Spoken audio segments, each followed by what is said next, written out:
entender eso, señores. Para mí es un honor que esté él con nosotros porque sus comienzos fueron llenos de sacrificio, pero logró convertirse en el alma de personajes, señores, que todavía hoy en día los recordamos como si los estuviera haciendo. Sí. Uno de ellos es la inolvidable Cuca Gómez, pero hoy le vamos a dar la bienvenida al gran Otilio Wallington. Gracias. Muy conocido como Bizcocho. Gloria. Otilio Warrington, bizcocho y otras hierbas aromáticas, los saluda con mucho gusto. Ay, qué rico tenerte aquí, Otilio. Qué lindo te queda el blanco. ¿De veras? Sí, muy bien. ¿Cómo me veo? ¿De blanco? ¿Como angelical? Sí, bueno, no es para tanto. Ok. Es para tanto, pero te queda muy bien. Gracias, mi corazón. Es un placer tenerte aquí, pero tú estuviste durante, sabrá Dios cuántos años en la televisión. ¿Cómo fue ese comienzo en realidad? Bueno, yo comencé siendo limpiabota de Tommy. Yo era el limpiabota de Tommy Muñiz, en el Hotel Darlington en Miramar. Y entonces ahí lo conozco. Tommy llegaba allí a recortarse 3 pelos que tenía. Y yo le brillaba los zapatos y le dañaba las medias. Entonces yo le decía siempre que yo quería ser cómico. Ah, tú le comentabas que tú querías ser comediante. Porque cuando llegó la televisión, en años 55, 56, y digo, llegó en 53, pero yo en casa ya había un televisor cuando se pudo, en el 55, 56, y yo le decía a mami que yo iba a trabajar en esa cajita, mami. Ay, Dios. Yo le decía siempre que yo quería trabajar en esa cajita. Pero esa cajita te dio la oportunidad en un momento dado. Hombre, claro, gracias a esa cajita y ese entusiasmo por trabajar en la cajita, conozco a Tommy. Tommy me pregunta que si estoy estudiando, le digo que no, porque las cosas estaban malas en casa en aquel entonces, había que trabajar porque había que ayudar a la vieja. Me dice que si termino el 4º año voy a trabajar con él. ¿En serio? Y papá Dios te pone angelitos en el camino, que si no los aprovecha, pero tienes que aprovecharlo. Y entonces yo me fui a estudiar de noche. Porque aquí en Puerto Rico tú estudias como te da la gana. Estudias de noche, estudias de día, estudias en línea, estudias los fines de semana, estudias por correo. Todo el que tenga ganas de estudiar puede hacer. ¿Cuánto tiempo le faltaba para terminar ese 4º año? Me faltaban 2, 3, 4 años. Sí, 4 años. Y entonces, lo culmina. De noche, yo trabajaba de día, estudio de noche, termino mi 4º año, me gradúo y le llevo el diploma a don Tommy. ¿Y ahí qué pasó? Y entonces él me dijo, te felicito. Yo te llamo. Ay. No me llames. No, me dijo, yo te llamo. Yo dije, me chave. ¿Y cómo surgió esa primera oportunidad? Pues mira, estoy trabajando en el aeropuerto viejo aquí en Isla Grande. Ahí al final hay un shipyard que se dedican a arreglar barcos y lanchas y esas cosas, a pintarlos y a un taller. Y allí me fui a trabajar. Y entonces una mañana, un 22 de agosto del 1967, recibo una llamada de mi mamá a las 10 de la mañana. 1967. Apunta, vete apuntando. No saques cuenta, solamente apunta. No saques cuenta. En ese año yo nací. Mala mía, jefe. Mira, ¿y qué dijo mamá? Mala mía. Es que esos son los comentarios. Ahí es donde mami me regaña y me mete mi cocotazo. Esos son los comentarios que después los que están entrevistando se enojan, se levantan y se van. ¿Tú no has visto eso? No, yo no he visto nada. A mí nunca me ha pasado eso. ¿Y qué pasó? Mira, entonces, mamá me llama y me dice que Ovidio, el barbero que era el jefe de la barbería, me estaba buscando. Llamo a Ovidio y yo que para descanse. Ovidio tenía conexión con Tommy. Ovidio, sí, era el barbero de Tommy. El barbero de Tommy. Y entonces me dice, don Tommy te está buscando para que trabaje con él. Y yo, ¿qué hice? Me dio el número de teléfono. Yo llamé a Tommy. Me contestó Flavia García, que era su secretaria. Y entonces me dice, Otilio, sí, soy yo. Dice, mire, esta noche en Guapa se graba el especial de Corona. El especial de Corona era un show que auspiciaba la cerveza Corona. Por supuesto. Que se hacía aquí en Puerto Rico. Sí, me acuerdo. Y entonces... De la pavita. Sí, el de la pavita, el Cantalicio. Entonces...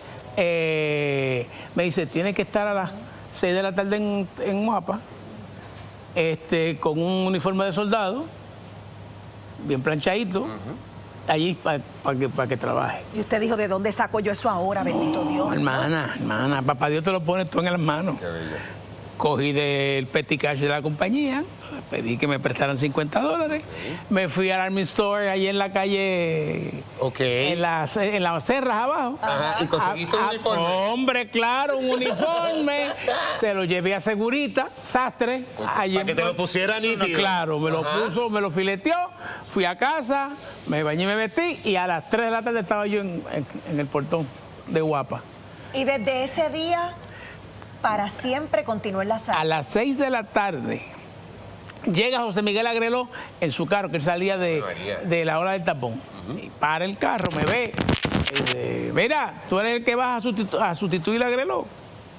Y yo le dije, no, yo no. Ay, usted no sabía. No, pero que voy a sustituir a Agreló. Agreló en ese momento era la figura número 1 en la comedia. Eso es correcto. Y entonces, y entonces me dijo, vente. Me montó en el carro y nos fuimos a la cafetería. En ese entonces, allá había una cafetería donde tú te dabas el palo y comías algo. Había hasta bebida. Había, sí, no, allá había. En ese entonces había la libertad de meterse un manetazo a la toca. Antes de. Y entonces, cuando yo llego a aquel estudio y empiezo a ver todas esas figuras, Agreló, Chori Castro, Tommy, Jacobo, Efraín López Neri, Enrique, y yo me dio un pánico tan grande que yo quería salir corriendo de allí. Yo dije, no, ¿qué yo hago aquí? Se intimidó. Hombre, cualquiera. Claro. Imagínate, un muchachito que viene de Lloren Torres, que va a trabajar allí y ve y está entre toda esa gente.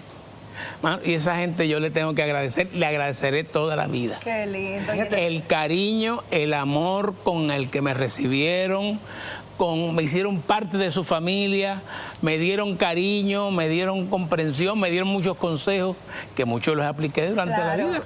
Y todos esos consejos estoy seguro que te llevaron a ser el comediante que tú eres hoy y con un personaje que yo creo que fue uno de los personajes más grandes que ha tenido la televisión puertorriqueña, Cuca Gómez. Definitivo. Esa señora me ha...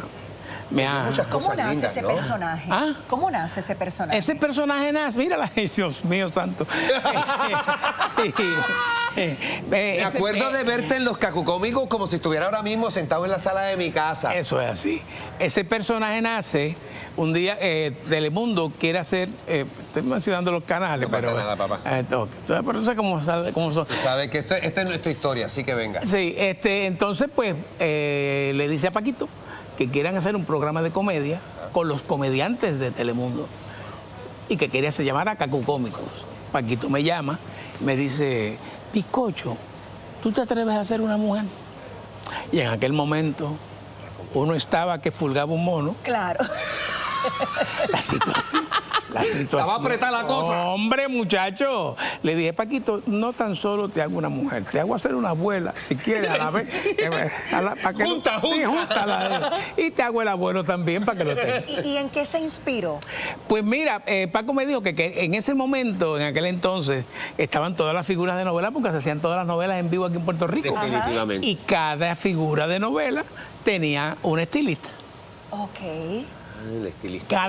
Claro. Entonces se la jugaban unas a otras. Mira lo que me hizo fulana, mira lo que me hizo Prenseja, y entonces esa era la, tú sabes, ¿cuál es la mejor de todas? Era la que tenía las mejores. Es correcto. Y entonces pues yo las conocía y entonces pues yo las estudiaba y cogiendo de aquí y Felipe San Pedro, que escribía el libreto, me dice un día, Bizcocho, en Cuba yo tenía una amiga que era beautician que se llamaba Cuca Gómez. No. Ok. Y yo le digo, pues vamos a ponerle Cuca Gómez. ¿Cuca Gómez? O sea, está lejos, está en Cuba. Sí, es que sí. Pues vamos a ponerle Cuca Gómez. Pero ahora lo que yo quiero saber es cómo Cuca Gómez se convierte en la Cenicienta. ¿Cómo es esto? Imagínatela. Estoy tratando de imaginarme el zapato perdido, el galán. No la vestimenta de Cenicienta. Ajá. ¿Cómo va a ser? Como una princesa. Abundante. O sea, no, pero Cuca Gómez es la reina de la belleza y el refinamiento. Ok. ¿Cómo Cuca va a ser Cenicienta? No se lo pidan, tienen que ir a ¿Cuándo va a ser eso? Bellas Artes 6 y 7 de junio en el Teatro de Bellas Artes de Santurce y el 13 en Mayagüez. Y tienes un elenco. Tengo un elenco increíble, espectacular, espectacular. Gente que son bien entregados. ¿Tú estás listo para hacer más funciones que esa, verdad? Porque la gente extraña a Cuca. Bueno, yo le pido una voz que pide ayuda. Porque todavía estamos que pulgamos un montón. Hombre, muchacha, deja eso. Esto no se acaba. Mire, para mí es un privilegio. El privilegio es mío estar con ustedes. Gracias por la invitación. Gracias a los muchachos. Centro de Bellas Artes de Santurce y el 13 en Mayagüez. Cuca Gómez, la Cenicienta. La Cenicienta. El ejemplo del caché. Imagínate. Del refinamiento. Ay, yo me siento tan identificada. ¿De verdad? Todavía viene porque con el mismo refrán. Porque tú lo fabricas. Exacto. Tú lo usas y tú lo recomiendas. Hermanito, gracias. Papi, gracias a ti. Gracias, cariño. Gracias. Placer. Y ahora pasamos con Mari Carmen. Mari Carmen, mira qué chulería que tenemos. Mari Carmen.